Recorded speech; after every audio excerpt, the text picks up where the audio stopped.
आज हम बात करेंगे डॉक्टर जोसेफ मर्फी द्वारा लिखित एक ऐसी बुक जिसने करोड़ों लोगों के जीवन में चमत्कार कर दिया और उनके जीवन को पूरी तरह से बदल दिया। जी हाँ, हम बात कर रहे हैं the power of your subconscious mind के बारे में। इस पुस्तक को हल्के में लेने की बिल्कुल गलती मत करना। यह सबकॉन्शियस माइंड के बारे में लिखी गई अब तक की सबसे बेस्ट बुक है। डॉक्टर जोसेफ मर्फी ने अपना अधिकांश समय पूर्वी देशों के धर्मों के अध्ययन में बिताया। शोध के सिलसिले में वे कई साल भारत में भी रहे। विश्व के सभी प्रमुख धर्मों का अध्ययन करने के बाद उन्हें विश्वास हो गया कि पूरी सृष्टि में एक विराट शक्ति व्याप्त है और वह शक्ति हमारे भीतर है, जिसे डॉक्टर मर्फी ने नाम दिया the power of subconscious mind means अवचेतन मन की शक्ति। और इसी शक्ति के बारे में हम इस वीडियो में डिटेल में समझेंगे। जब आप अपने अवचेतन मन की जादुई शक्ति का प्रयोग करना सीख जाएंगे तो आपके जीवन में चमत्कार होने लगेंगे। आप हर वो चीज पा लेंगे जिसे आप पाना चाहते हैं, हर वो मुकाम हासिल कर लेंगे जिसे आप हासिल करना चाहते हैं, इतना पैसा कमा पाएंगे कि जिसकी आपने कल्पना भी नहीं की होगी। इस बुक में टोटल 20 चैप्टर हैं जो हमें सफलता की सीढ़ी तक पहुंचा सकते हैं, जिसके द्वारा हम जो चाहे वो पा सकते हैं। अगर आप इस पूरे वीडियो को ध्यान से देखते हैं, समझते हैं और अपने जीवन में अमल करते हैं तो मैं आपको प्रॉमिस कर सकता हूं कि आपको जीवन में सफल होने से कोई भी रोक नहीं पाएगा और सफलता की हर बुलंदी को आप छू पाएंगे। अगर आप भी जीवन में हर वो चीज पाना चाहते हैं जिसकी आपने कल्पनाएं भी नहीं की तो वीडियो को पूरा देखना और एक भी पॉइंट मिस मत करना। तो चलिए शुरू करते हैं। चैप्टर 1, आपके भीतर बहुत बड़ा खजाना छिपा है। क्या आप जानते हैं, चुंबक लगा लोहे का एक टुकड़ा अपने वजन से 12 गुना अधिक वजन को आसानी से उठा सकता है, लेकिन अगर उसमें से चुंबक निकाल दे तो वह एक दिन का भी नहीं उठा सकता। इसी तरह दुनिया में 2 तरह के लोग होते हैं, एक चुंबकीय ताकत रखने वाले जिनमें विश्वास और आस्था कूट कूट कर भरी होती है, जो जानते हैं कि वे जीतेंगे और सफल होंगे, और दूसरे जिनमें चुंबकीय तत्व नहीं होते, जो हमेशा डरे हुए रहते हैं, भयभीत रहते हैं, उन्हें हर बात में संदेह होता है। इस प्रकार के लोग जिंदगी में आगे नहीं बढ़ पाते। आप भी चुंबकीय व्यक्ति बन सकते हैं, बशर्ते आप इतिहास के सबसे बड़े रहस्य अवचेतन मन की शक्ति को समझ ले और उस पर अमल करने लगे। अब हम समझेंगे कि यह अवचेतन मन है क्या। आपका मस्तिष्क दरअसल में एक है, किंतु उसके 2 स्पष्ट भाग हैं। दोनों की विशेषताएं अलग अलग हैं। दोनों भागों को एक रेखा अलग करती है। दोनों के कार्य बुनियादी रूप से एक दूसरे से अलग हैं। प्रत्येक विभाग को अलग अलग शक्तियां और गुण मिले हैं। एक चेतन मन और दूसरा अवचेतन मन। जो सतह पर दिखाई देता है, यानी जैसे आप दिखाई देते हो, वो चेतन मन है, और जो आपके अंदर का मन, जो आपके अंदर है, जो दिखाई नहीं देता, वह अवचेतन मन है। चेतन मन और अवचेतन मन एक दूसरे से कैसे कनेक्टेड हैं, ये एक स्टोरी से समझते हैं। एक बार महान ओपेरा गायक एनरिको कैरुसो अपनी करियर की शुरुआत में मंच पर जाने से घबरा रहे थे। डर के मारे उनके गले की मांसपेशियां ही ऐंठ गई। उनका चेहरा पसीने से तरबतर हो गया। वे शर्म और घबराहट में मंच के पीछे चले गए। कुछ ही पल बाद उन्हें हजारों लोगों के सामने परफॉर्म करना था, लेकिन पब्लिक को देखकर उन पर डर की भावना हावी हो गई। उन्होंने कांपते हुए कहा, मैं नहीं गा सकता, सब लोग मुझ पर हंसेंगे। वे अपने ड्रेसिंग रूम में जाने के लिए मुड़े।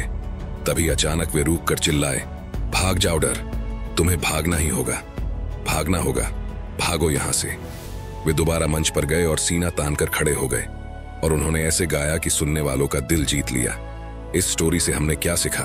जब आपका चेतन मन डर, चिंता और तनाव से भर जाता है तो आपके अवचेतन मन में भी नकारात्मक भाव प्रवाहित होने लगते हैं, और यही नकारात्मक भाव चेतन मन में दहशत, आशंका और निराशा भर देते हैं। जब कभी आपके साथ ऐसा हो तो एनरिक कैरुसो की तरह आप भी अपने चेतन मन के नकारात्मक विचारों के समक्ष पूरे साहस और विश्वास के साथ डटकर खड़े हो जाए और अपने मन में कहे, मैं पूर्णतः नियंत्रण में हूं, मैं यह काम आसानी से कर सकता हूं, यह बहुत आसान है।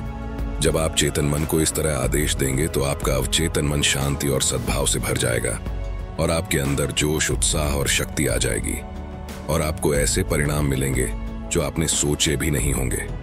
मान लीजिए कि आपका मस्तिष्क एक बगीचा है और आप उस बगीचे के मालिक हैं। अब आपके बगीचे में कौन सी फसल उगेगी? ऑब्वियसली आपके बगीचे में वही फसल उगेगी जिसके बीज आप उसमें बोएंगे। उसी तरह हम भी अपने मस्तिष्क के बगीचे में दिन भर अपने विचारों के बीज बोते हैं। अब ये विचारों के बीज आते कहां से हैं? ये उत्पन्न होते हैं हमारी आदतों से। अगर आप कांटे बोते हैं तो क्या आपको अंगूर मिलेंगे? कंटीली झाड़ियां बोएंगे तो क्या अंजीर की फसल मिलेगी? जैसे विचारों की बुवाई आप अपने मस्तिष्क में करते हैं, वैसे ही परिणाम आपको मिलते हैं। अब सवाल यह है कि आपको चेतन मस्तिष्क में ही अच्छे विचार क्यों सोचने हैं? तो जवाब है क्योंकि अवचेतन मन सही गलत में फर्क नहीं कर सकता। ये तो बस चेतन मन द्वारा सोचे गए विचारों को अस्तित्व देने का काम करता है, चाहे वो सही हो या गलत। ये बहुत ही इंपॉर्टेंट लाइन है। अगर एक बार में समझ ना आई हो तो बैक जाकर दोबारा सुन लेना। फॉर एग्जाम्पल, अगर कोई इंसान है जो किसी पर बहुत ज्यादा गुस्सा है और उसका गुस्सा इस हद तक बढ़ गया कि वो उसका खून करना चाहता है और बार बार बोलता रहता है, मैं उसको मार डालूंगा, मैं उसको मार डालूंगा, उसका खून कर दूंगा। बार बार यही बातें बोलने की वजह से ये सारी बातें उस इंसान की अवचेतन मन पर अंकित हो जाएगी और अल्लादीन के चिराग से उत्पन्न हुए जिनकी तरह उसका अवचेतन मन बोलेगा, जो हुक्म मेरे आका, और वो ऐसी परिस्थितियां उत्पन्न कर देगा कि वो इंसान एक दिन सचमुच खून कर देगा। अब किसी का खून करना यह तो बहुत बुरी बात है, तो अवचेतन मन ने उसे यह सब करने से रोका क्यों नहीं? क्योंकि अवचेतन मन सही और गलत में फर्क नहीं कर सकता। यह तो बस चेतन मन द्वारा सोचे गए विचारों को अस्तित्व देने का काम करता है, चाहे वो विचार सही हो या गलत। और अगर कोई स्टूडेंट एग्जाम में टॉप करना चाहता है और बार बार बोलता है, मैं टॉप करूंगा, मैं टॉप करूंगा, मैं टॉप करूंगा, बार बार बोलकर इस विचार को अपने अवचेतन मन में अंकित कर देता है, तो फिर से आपका अवचेतन मन कहेगा, जो हुक्म मेरे आका, और वो ऐसी परिस्थितियां उत्पन्न कर देगा, आपको इतनी मेहनत करने पर विवश कर देगा कि वो स्टूडेंट एग्जाम टॉप कर लेगा। ये अवचेतन मन हर उस चीज को हकीकत में ला सकता है जो आप हासिल करना चाहते हैं। इसलिए आपके मस्तिष्क में आने वाला प्रत्येक विचार महत्वपूर्ण है। सिर्फ ऐसे विचारों को ही अपने मस्तिष्क में जगह दे जिनसे आपको ताकत और शक्ति मिलती हो, जो हमारे मस्तिष्क को कमजोर करे। ऐसे नकारात्मक विचारों को मस्तिष्क में घुसने ही न दे। चैप्टर 2, आपका अपना मस्तिष्क कैसे काम करता है। चेतन मन जहाज के कैप्टन की तरह होता है। वह सिर्फ नीचे इंजन रूम में बैठे कर्मचारियों को आदेश देता है, जो सभी बॉयलरों, मशीनों, यंत्रों को उसके आदेशों के अनुकूल चलाते हैं। मशीन रूम में काम कर रहे कर्मचारियों को यह पता नहीं होता कि वे कहां तथा किस ओर जा रहे हैं। वे केवल आदेशों का पालन करते हैं। कैप्टन अपने कंपास और अन्य यंत्र के आधार पर यदि गलत या अधूरा आदेश भी देता है, तो भी वे उस आदेश को बिना कोई सवाल करे मान लेते हैं, भले ही वे पहाड़ से टकरा ही क्यों ना जाए, क्योंकि उनका काम सिर्फ ऑर्डर फॉलो करना है। एम्प्लॉयज कैप्टन से सवाल नहीं कर सकते, वे केवल आदेश का पालन करते हैं। ठीक इसी तरह आपका चेतन मन कैप्टन है, आपके जहाज का नेविगेटर है। जिस विचार पर आपका चेतन मन विश्वास करता है और सही मानता है, उसी विचार को अवचेतन मन बिना सवाल पूछे आपका आदेश समझकर स्वीकार कर लेता है, चाहे वो सही हो या गलत। इससे उसे कोई फर्क नहीं पड़ता। और जब चेतन मन से कोई शब्द या वाक्य आप बार बार बोलते रहते हैं, तो आपका अवचेतन मन उसे एक्सेप्ट कर लेता है और उसे साकार कर देता है, चाहे वो चीज सही हो या गलत, सकारात्मक हो या नकारात्मक। जब आप कोई नकारात्मक चीजें बार बार कहते हैं, जैसे कि ये बहुत मुश्किल है, मैं ये नहीं कर सकता, मैं स्मार्ट और इंटेलिजेंट नहीं हूं, मैं किसी काम का नहीं हूं, मैं बिल्कुल नाकारा हूं, ये मेरे बस में नहीं है, मैं अमीर नहीं बन सकता, तब आपका अवचेतन मन आपके शब्दों को स्वीकार कर लेता है और बिल्कुल वैसी ही परिस्थितियां पैदा कर देता है, जिससे आपके लिए वह चीज प्राप्त करना सचमुच मुश्किल बन जाता है। जब तक आप ये कहते रहोगे, मैं यह कार नहीं खरीद सकता, मैं यूरोप की यात्रा नहीं कर सकता, मैं यह घर नहीं खरीद सकता, यह सूट, यह पतलून नहीं खरीद सकता, तब तक यह जान लो कि आपका अवचेतन मन आपके नकारात्मक आदेशों का पालन करता रहेगा और जीवन भर आप अभावों में जीते रहेंगे। लेकिन अगर आप इसके बदले यह बोलते हैं, यह बहुत आसान है, मैं बहुत स्मार्ट और इंटेलिजेंट हूं, मैं 100% अमीर बन सकता हूं, मैं यह कार खरीद सकता हूं, मैं यूरोप टूर पर जा सकता हूं, तो आपका अवचेतन मस्तिष्क बिना सवाल पूछे ये सच मान लेगा और ऐसी परिस्थितियां उत्पन्न कर देगा जिससे आप उस चीज को हासिल कर लेंगे। सुनने में आपको थोड़ा अजीब लग रहा होगा, लेकिन यही सच्चाई है दोस्तों। एक और एग्जाम्पल देखते हैं। एक युवा गायिका को गाने के ऑडिशन के लिए बुलाया गया। वह बड़ी आस लिए इंटरव्यू का इंतजार कर रही थी, किंतु 3 बार वह ऑडिशन में फेल हो गई। उसका गला बहुत मधुर था, लेकिन फिर भी वह फेल हो जाती थी। क्यों? क्योंकि हमेशा इंटरव्यू के पहले वह हर बार अपने से कहती रही, वे लोग मुझे पसंद नहीं करेंगे, मेरी आवाज उन्हें पसंद नहीं आएगी, मुझे बहुत डर लग रहा है, शायद मेरा सिलेक्शन नहीं होगा। उसके अवचेतन मस्तिष्क ने उसकी नकारात्मक बातों को स्वीकार करके उसके सामने उनको अनुभव के रूप में पेश कर दिया। वह असफल हो गई। उसने अपने भय को इस प्रकार काबू किया। दिन में 3 बार वह एक कमरे में गई। आराम कुर्सी पर बैठकर उसने अपने शरीर को रिलैक्स कर दिया। आंखें बंद करके उसने अपने मन व शरीर को शांत किया। उसने अपने भय को दूर करने के लिए स्वयं से कहना शुरू किया, मेरी आवाज बहुत सुरीली है, मैं बहुत सुंदर गा सकती हूँ, मैं पूरी तरह से गाने के लिए तैयार हूँ, मैं गाऊंगी और सुरीले स्वर में गाऊंगी और सेलेक्ट होकर दिखाऊंगी। उसने अपने शब्दों को शांत स्वर में विश्वास के साथ फिर से दोहराया। इसके बाद वह रोजाना दिन में 3 बार अभ्यास करती रही। प्रत्येक सिटिंग में वह 5 से 10 बार वही वक्तव्य दोहराती रही। महीने के अंत तक वह पूरे जोश और विश्वास के लिए तैयार हो गई और जब उसे फिर से ऑडिशन के लिए बुलाया गया तो उसने बहुत ही सुरीली आवाज में गाना गाया। उसका सिलेक्शन कर लिया गया। अगर आप भी कभी जीवन में ऐसी परिस्थिति का सामना करते हैं तो इस टेक्निक का इस्तेमाल आपने जरूर करना चाहिए। 100% आप सफल हो जाएंगे। चैप्टर 3, आपके अवचेतन मन की चमत्कारी शक्ति। अमेरिकी मनोविज्ञान के पितामह विलियम जेम्स ने कहा है कि दुनिया को हिलाने की शक्ति आपके अवचेतन मन में है। जो कुछ आप अवचेतन मन पर अंकित करते हैं, अवचेतन मन उसे पूरा करने के लिए जमीन आसमान एक कर देता है। इसलिए आपको इसमें सही और सकारात्मक विचार अंकित करने चाहिए। आपने कई बार रियलाइज किया होगा कि अगर आपको कहीं पिकनिक पर जाना हो या कहीं यात्रा पर जाना हो और जिसके लिए आपको सुबह 4 बजे उठना हो, तो उस टाइम आप 4 बजे का अलार्म लगाते हैं और सो जाते हैं। लेकिन सुबह 4 बजे का अलार्म बजने से कुछ मिनट या कुछ सेकंड्स पहले ही आपकी नींद खुल जाती है। ऐसा क्यों होता है? क्योंकि आपका अवचेतन मस्तिष्क बहुत पावरफुल होता है और जब आप सोने गए थे तो सोने से पहले आपने मन में कहा था कि मुझे कल सुबह 4 बजे उठना है। आपके अवचेतन मन पर वह बात अंकित हो गई और आपका अवचेतन मस्तिष्क काम पर लग गया और अलार्म बजने से कुछ सेकंड या मिनट पहले ही उसने आपको उठा दिया। यही टेक्निक आप बहुत बड़ी बड़ी चीजें पाने के लिए भी आजमा सकते हैं। आपको बस करना यह है कि रोज रात को सोने से पहले बेड पर ही पड़े पड़े अपने बॉडी को रिलैक्स या शिथिल करना है, आंखें बंद करनी है और अपने अवचेतन मन को सुझाव देने हैं। ये सुझाव वो हो सकते हैं जो आप बनना चाहते हैं या फिर हासिल करना चाहते हैं। जैसे अगर आप अपने व्यवसाय में सफल होना चाहते हैं तो आप बोल सकते हैं, दिन रात मैं अपनी सभी रुचियों में समृद्ध हो रहा हूं। मेरा बिजनेस डे बाय डे बहुत अच्छा चल रहा है। मेरे पास बहुत सारा पैसा आ रहा है। मैं अमीर बन रहा हूं। दुनिया की सारी खुशियां मुझे मिल रही हैं। मैं पूर्ण, आदर्श, सशक्त, शक्तिशाली, प्रेमपूर्ण, सामंजस्यपूर्ण और खुश हूं। ऐसा आपको लगातार 21 डेज तक करना है और उसके बाद आपको इसकी आदत हो जाएगी और आप जानकर हैरान हो जाएंगे कि आपके जीवन में ऐसे चमत्कार होने लगेंगे जिसकी आपने कल्पना भी नहीं की होगी। अपने अवचेतन मन को खुशी, समृद्धि, प्यार, आनंद, जोश और उत्साह देने वाले विचारों से भरें। इससे क्या होगा कि जो आपके नकारात्मक जहरीले विचार जो अड्डा जमाए बैठे हैं, वे अंततः हमेशा के लिए बाहर निकल जाएंगे। हाँ, लेकिन इसके लिए आपको सतत प्रयास करना होगा और एक बार जब आपको इसकी आदत हो जाएगी तो फिर आपका फर्श से अर्श तक का सफर शुरू हो जाएगा। याद रखें, जैसे पानी पाइप में जाकर उसका आकार लेकर बहने लगता है, ठीक उसी प्रकार जीवन भी आपके अंदर के विचारों के अनुरूप ही बहता है। चैप्टर 4, प्राचीन काल में मानसिक उपचार। प्राचीन समय में जब आज की तरह बड़े बड़े हॉस्पिटल्स नहीं थे, तब भी लोगों का बीमारियों से इलाज किया जाता था और लोग अपनी बीमारियों से ठीक भी हो जाते थे। उस समय मनुष्यों को बीमारी से ठीक करने का ज्ञान पुजारियों और धर्मगुरुओं तक ही सीमित था। लोग विश्वास करते थे कि ईश्वर ने उन्हें कुछ विशेष शक्तियां दी हैं जिनके द्वारा वे उपचार कर सकते हैं।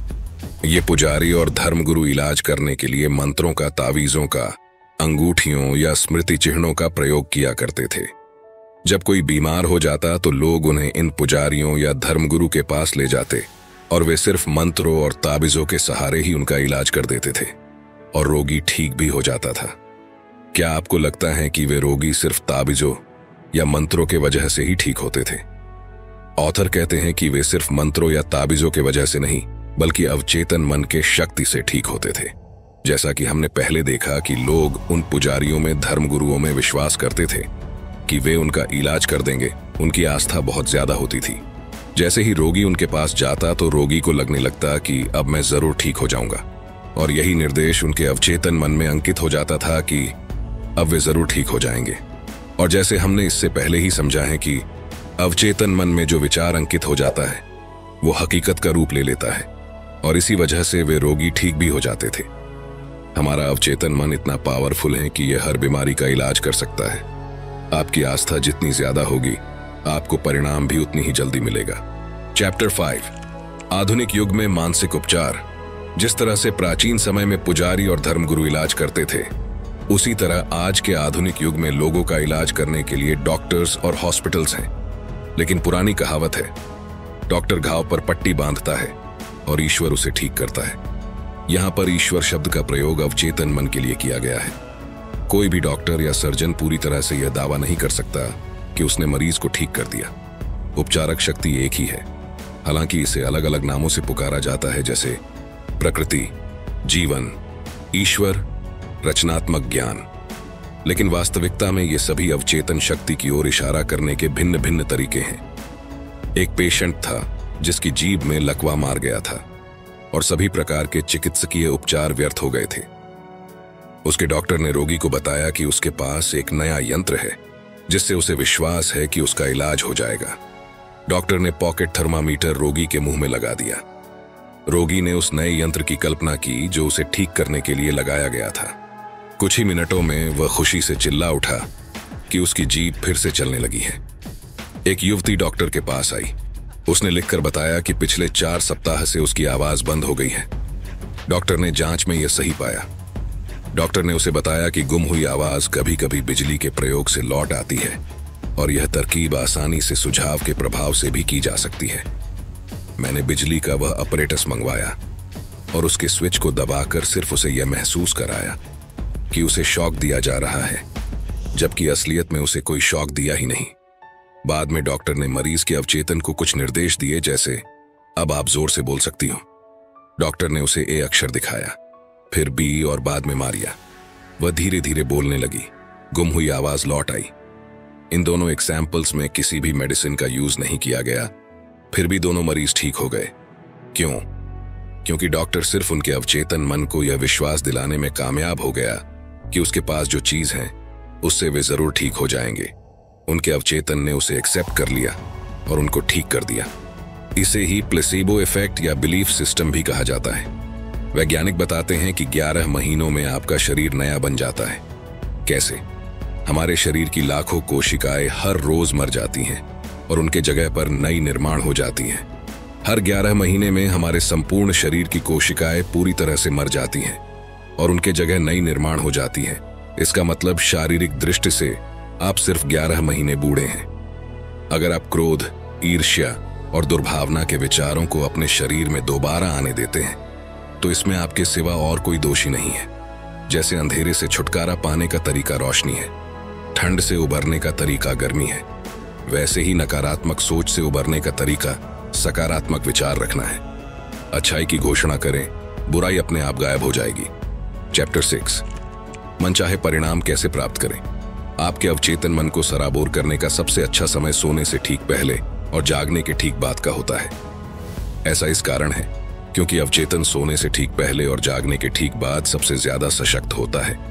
इस अवस्था में वे नकारात्मक विचार और तस्वीरें नहीं रहती हैं जो आपकी इच्छा को नकारती हैं और आपके अवचेतन मन द्वारा उनकी स्वीकृति को रोकती हैं। जब आप मनोकामना पूरी होने की वास्तविकता की कल्पना करते हैं और उपलब्धि का रोमांच महसूस करते हैं तो आपका अवचेतन आपकी मनोकामना पूरी कर देता है। सेहत की भावना से सेहत उत्पन्न होती है, दौलत की भावना से दौलत उत्पन्न होती है। अब आप बताइए कि आपकी भावना कैसी है। कल्पना आपकी सबसे बड़ी आंतरिक शक्ति है। अच्छी और सुंदर चीजों की कल्पना करें। आप वैसे ही हैं जैसी आप खुद के बारे में कल्पना करते हैं। सोने से पहले अपनी इच्छा के पूर्ण होने की बार बार कल्पना करें। विश्वास करें कि वे इच्छाएं पूरी हो रही हैं और शांति से सोए और खुशी से जागें। एक दिन आएगा जब आपकी इच्छा हकीकत में साकार हो जाएगी। याद रखें, अगर आपके जीवन में कोई समस्या है तो आप अपनी किसी भी समस्या का उत्तर बताने की जिम्मेदारी सोने से पहले अपने अवचेतन मन को सौंप दें। वह आपको उसका उत्तर देगा। दोस्तों, अगर आप अभी तक इस वीडियो में बने हुए हैं तो इसका मतलब है कि आप जीवन में बहुत आगे बढ़ना चाहते हैं और अवचेतन मन की शक्ति से जीवन में सफलता की बुलंदियों को छूना चाहते हैं, और ऐसा होगा भी जरूर। आगे आने वाले पॉइंट्स और भी इंपॉर्टेंट हैं, वीडियो में बने रहे। चैप्टर 7, धन और दौलत के लिए अवचेतन मन की शक्ति का प्रयोग कैसे करें। दौलत की चेतना विकसित करने का सटीक तरीका। आप एक काम करें, रोजाना सोने से पहले और सुबह उठने के बाद 5 मिनट तक ये 2 शब्द दोहराए, दौलत और सफलता। इन शब्दों में जबरदस्त शक्ति है। ऐसा बार बार कहे किसी लोरी की तरह, आप परिणाम देखकर हैरान रह जाएंगे। दौलत बड़े हिमखंडों की तरह आपकी ओर प्रवाहित होगी। लेखक बताते हैं कि एक बहुत चिंतित बिजनेसमैन मेरे पास आया। उसकी बिक्री और आर्थिक स्थिति बहुत खराब थी। मैंने उससे कहा कि वह अपने ऑफिस में शांत होकर बैठ जाए और बार बार दोहराए, मेरी बिक्री हर दिन बढ़ रही है। और इसी कथन को रात को सोने से पहले और सुबह उठने के बाद भी दोहराए। इस कथन के कारण उसके चेतन और अवचेतन मन मिलकर काम करने लगे। कुछ ही हफ्तों के अंदर उसे अच्छे परिणाम मिले। आप भी यही फॉर्मूला अपना सकते हैं। कुछ लोग कहते हैं, ओह मैंने ये किया था लेकिन कुछ नहीं हुआ। उनको परिणाम इसीलिए नहीं मिले क्योंकि शायद 10 मिनट बाद ही वे डर के विचार में डूब गए थे और उन्होंने उस अच्छे विचार को नकार दिया था जिसकी उन्होंने घोषणा की थी। जब आप सुबह जमीन में कोई बीज बोते हैं और दोपहर तक अगर वो पौधा नहीं बन जाता, तो क्या आप उसी दिन जमीन खोदकर बीज को बाहर निकाल लेते हैं?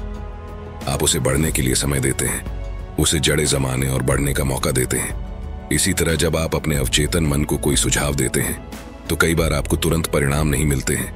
तो आपको उस विचार को अपने अवचेतन मन में अंकित होने के लिए समय देना चाहिए। उस विचार को जड़ें जमाने और बढ़ने का मौका देना चाहिए।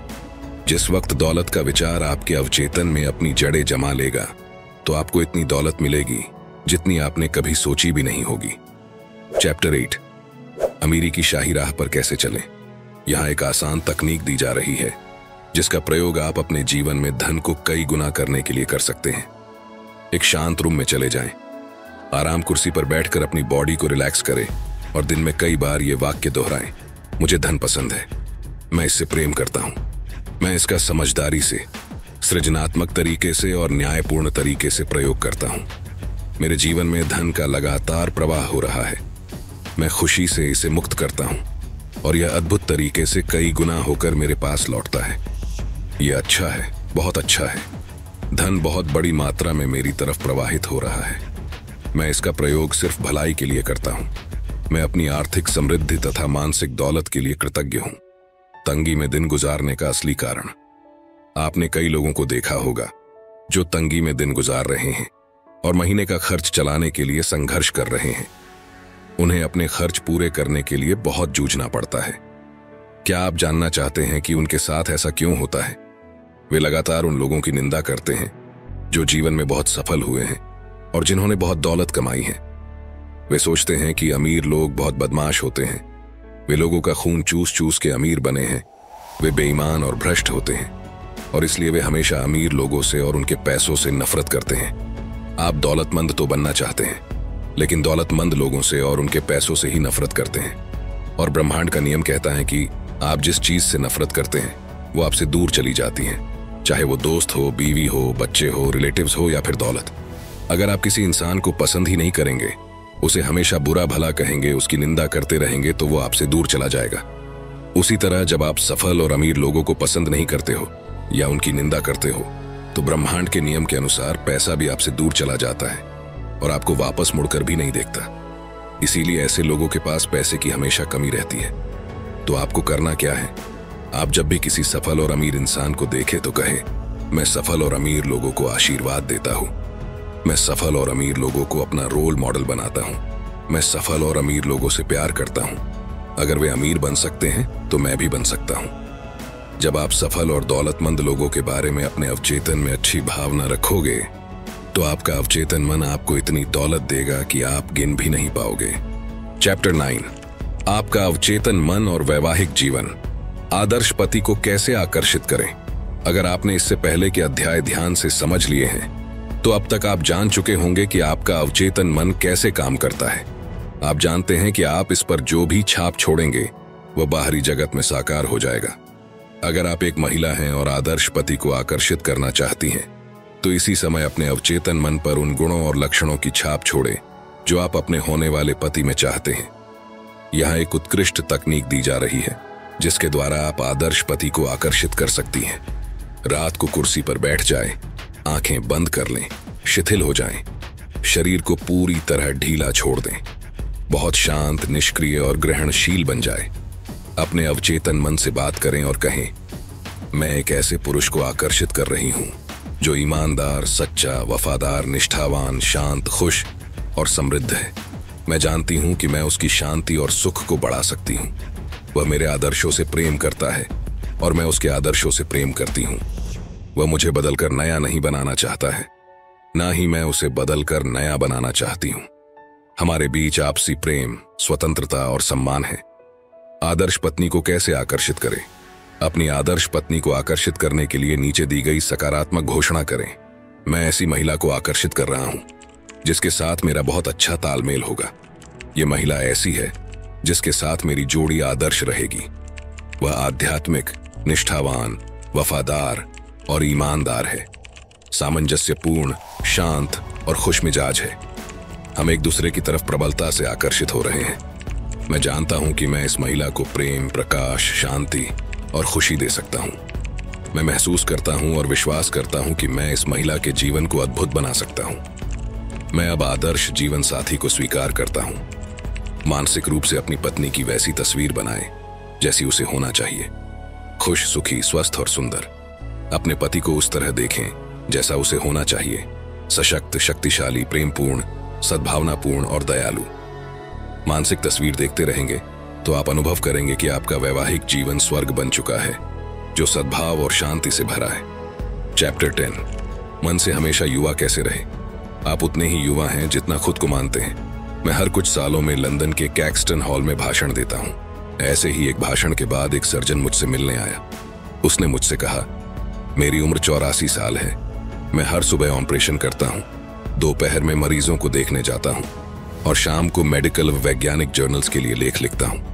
उसका नजरिया यह था कि वह उतना ही उपयोगी है जितना वह खुद को मानता है और उतना ही युवा है जितने उसके विचार हैं। उसने मुझसे कहा, आपने अभी अभी जो कहा है वह बिल्कुल सही है।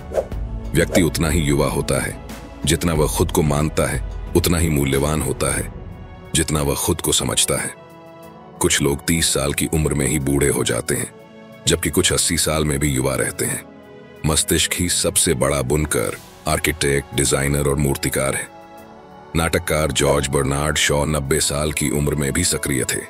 रोमन देशभक्त मार्कस पोर्सियस केटो ने 80 साल की उम्र में ग्रीक भाषा सीखी। महान जर्मन अमेरिकन कलाकार मैडम अर्नेस्टाइन शूमैन हैंक दादी बनने के बाद अपनी संगीत सफलता के शिखर पर पहुंची। यूनानी दार्शनिक सुकरात ने वाद्य यंत्र बजाना तब सीखा जब वे 80 साल के थे। माइकल एंजेलो 80 साल की उम्र में अपने सबसे महान कैनवास पर पेंटिंग करते थे। 80 साल की उम्र में सियोस सायमनाइड्स ने कविता का पुरस्कार जीता। लियोपोल्ड वॉन रैंके ने अपनी हिस्ट्री ऑफ द वर्ल्ड शुरू की, जिसे उन्होंने 92 साल की उम्र में पूरा किया। अल्फ्रेड लॉर्ड टेनिसन ने 83 साल की उम्र में अपनी बेहतरीन कविता क्रॉसिंग द बार लिखी। आइजैक न्यूटन 85 साल की उम्र में भी बहुत मेहनत करते थे। लोगों को एक महान सच्चाई याद रखनी चाहिए, इंसान अपने दिल में जैसा सोचता है वैसा ही वह होता है। आप बूढ़े तब होते हैं जब आप जीवन में दिलचस्पी खो देते हैं और सपने देखना छोड़ देते हैं। तो हमेशा जवान बने रहने का एक ही तरीका है दोस्तों, जो हमारे चैनल का नाम भी है। जी हाँ, सपने देखते रहिए क्योंकि सपने सच होते हैं। और अंत में जाते जाते पूरे किताब का सार आपको सिर्फ एक लाइन में दे रहा हूं, और वो लाइन है, इंसान जैसा अपने अवचेतन मन में सोचता है वैसा ही जीवन में बन जाता है। दोस्तों, ये बुक इतनी बढ़िया है कि इसे सिर्फ एक बार पढ़ने से कुछ नहीं होगा, बल्कि इसे बार बार पढ़ा जाना चाहिए, ताकि इस बुक का कंटेंट हमारे दिल और दिमाग की गहराई में पहुंच सके और हम अवचेतन मन की शक्ति का ज्यादा से ज्यादा फायदा उठा पाएं तथा अपने जीवन को एक नए मुकाम पर ले जाएं। इस बुक में टोटल 232 पेजेस हैं, लेकिन मैंने इस बुक को समराइज करके सिर्फ 30 पेजेस की एक छोटी सी ई बुक बनाई है, जिसमें इस वीडियो में कवर किए पॉइंट्स के साथ साथ वो सारे पॉइंट्स डिटेल्स में कवर किए गए हैं जो इस वीडियो में कवर नहीं हो पाए हैं। और इसका कोई फिक्स रेट नहीं है। मिनिमम चार्ज सिर्फ ₹1 है और मैक्सिमम कोई लिमिट नहीं है, जिसकी लिंक आपको डिस्क्रिप्शन में मिल जाएगी। और अगर आप इस 232 पेजेस के कंप्लीट बुक को पढ़ना चाहते हैं तो उसकी भी लिंक डिस्क्रिप्शन में मिल जाएगी। तो ठीक है दोस्तों, फिर से मिलेंगे आपको एक बेहतरीन वीडियो के साथ। तब तक अपना ख्याल रखिए, हंसते रहिए। दोस्तों, मुझे उम्मीद है ये वीडियो आपको पसंद आया होगा। ये वीडियो आपको कैसा लगा कमेंट सेक्शन में जरूर बताना, और पसंद आए तो लाइक जरूर कर देना। सपने सच होते हैं इस चैनल को सब्सक्राइब जरूर कर लेना, क्योंकि ऐसी ही बुक समरीज हम आपके लिए लाते रहते हैं। वीडियो को शेयर करना ना भूले और सपने देखते रहिए, क्योंकि सपने सच होते हैं।